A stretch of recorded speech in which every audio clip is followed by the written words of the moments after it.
Hi guys, welcome to my channel. Welcome to Shormishta Unbox. So if you are new on my channel, please subscribe to my channel for more book related videos.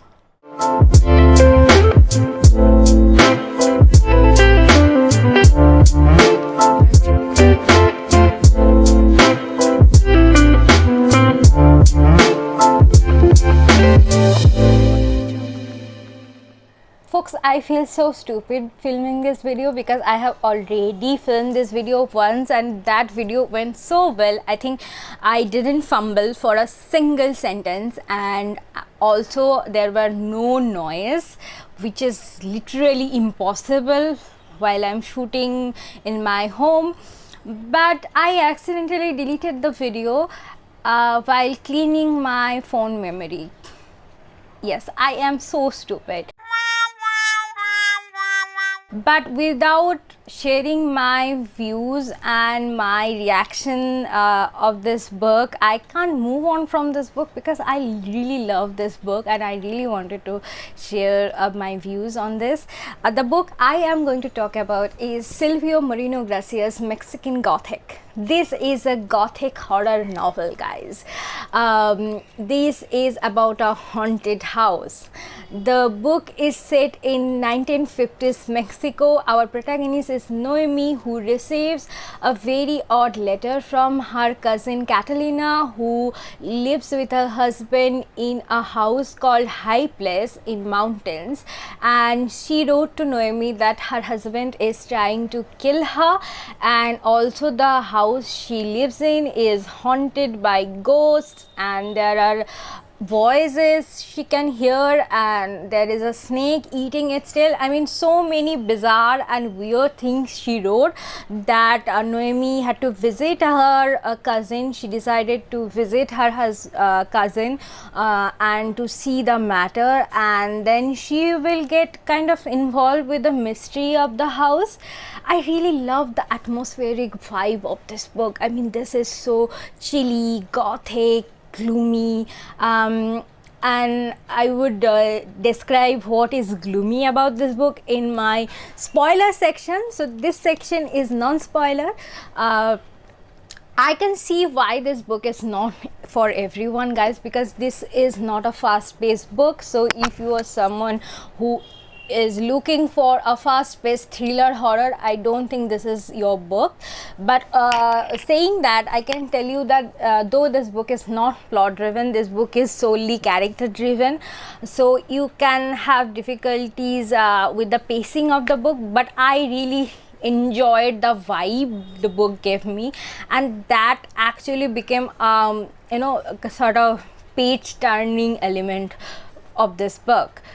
And also I want to give you content warning because there are some pretty gross things happening in the book.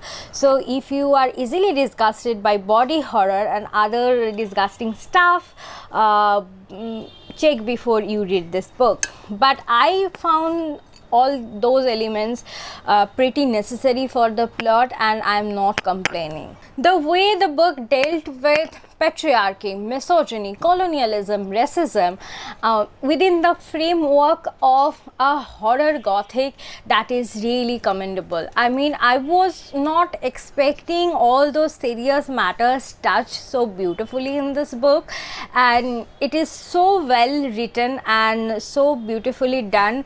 And when I say well written, I don't mean that this book's literary value is great, because I don't find the literary style of this book very fascinating. I mean, I was not a very big fan of the writing style, but I loved the content and that kept me going. That is why I want to give this book 4 out of 5 stars, and it could be easily a 5-star read, but I think the writing could have been better, and there are so many things which I think was not explained properly, and that's why I got kind of confused in the maze of all the things happening. I mean, I thought the books will explain some of the expositions more elaborately, but it didn't, and that's why I'm giving it a 4 out of 5 stars. So if you're a very big fan of Shirley Jackson's Haunting of the Hill House, and if you love the series on Netflix, I think this book can actually give that feeling to you. I mean, the vibe of the haunted house is so beautiful. Now moving to the spoiler review. Fungus and mushrooms are two very important elements of this book. If you have read this book, you know what I am talking about. So the patriarchy is represented here through the symbol of fungus, and the colonization of body is also there. It is done through presenting all the metaphors. I loved Silvio Moreno Gracia's style. The main antagonist, the ancient patriarch, who is living for God knows how many years, it can be 500 to 600 years, and he is not made a body. He is a mindset that is transferred from one generation to another generation, much like patriarchy. He doesn't die. The gloom that makes people insane is unescapable. You can't escape the house without the will of the ancient patriarch, and he tries to control Noemi because Noemi, you know, embodies everything he is against. She is an independent woman who smokes and who has her own mind. So the ancient patriarch tries to get hold of her, tries to control her the way he tries to control the minds of the other gender.